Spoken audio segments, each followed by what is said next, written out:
How did you bring your lyrics in your new album, Imperfect Harmonies? How did you approach it? What sort of topics were in your mind?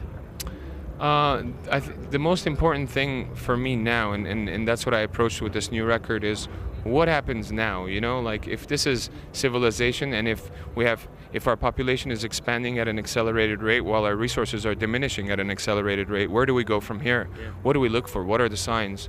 And so I talk a lot about rain, about importance of being in areas that it rains because of water and food, and about migration, about forced migration based on climate change, and about so there's a lot of environmental stuff, and it's not direct. Like everything I've done until now with System and with even my first solo record, Elected Dead, is like very straight on. This one is more brooding. It's like there's room to breathe and room to internalize and make things out of, very philosophical, except for Left of Center and Borders Are, which are quite political and direct.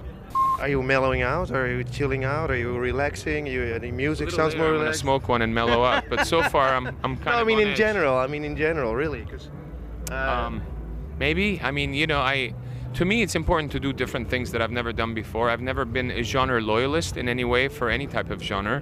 The only genre of music that I really, really love that I can't give up is good music.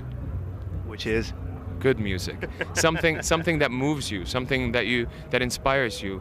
It doesn't matter if it has a violin or an electric guitar. It doesn't matter if it's a drum in there or if it's a horn in there. It doesn't matter, if it's electronics, world, experimental, noise, rock, metal, Kyoto monks. That's what you're famous for. Well, I mean, that's what you guys brought to the world, basically. but to me, that's what it is. Like, there's so many people that are so locked into genre or instrumentation, and I never understood that. And like, they'll say rock music, and is this rock music? And I'm like, well, what is rock music? Do you have to have a guitar and drums for it to be rock? Maybe someone will say yes. To me, it's attitude, it's rebelliousness, it's power, and you could do that with I could do that with this chair right now, you don't need electric guitar or what, it's that understanding of music, that music doesn't need borders either. It's like, why allow those to exist? It's quite interesting. So while I'm talking about physical borders and the borders of our minds and hearts, I'm also experiencing a reaction to music without borders. I did an interview with a Flemish writer, Herman Brusselmans, and he says good art has to be dangerous. Interesting. Yeah, what do you Interesting. think? Well, I love Flemish painters. Well, they were pretty dangerous in their time. They were pretty dangerous, and I like this darkness that exists on their canvases. Good art has to be dangerous. Maybe that's a good statement. I'll have to really think about that.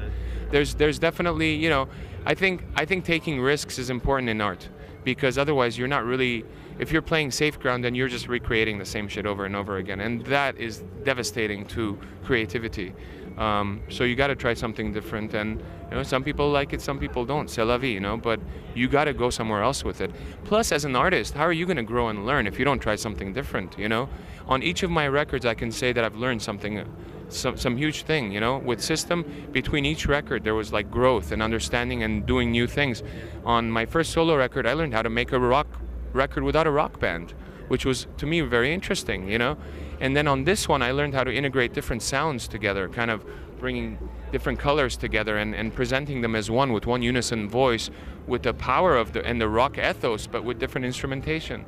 So I learned a lot doing this record, and working with orchestra, I'm learning a lot. I'm doing a musical, I'm writing my first symphony, I'm putting out a second poetry book, I'm writing a non-fiction book, and I got a museum project in my mind, and so I want to go. I didn't know you were so productive. Are you writing a musical?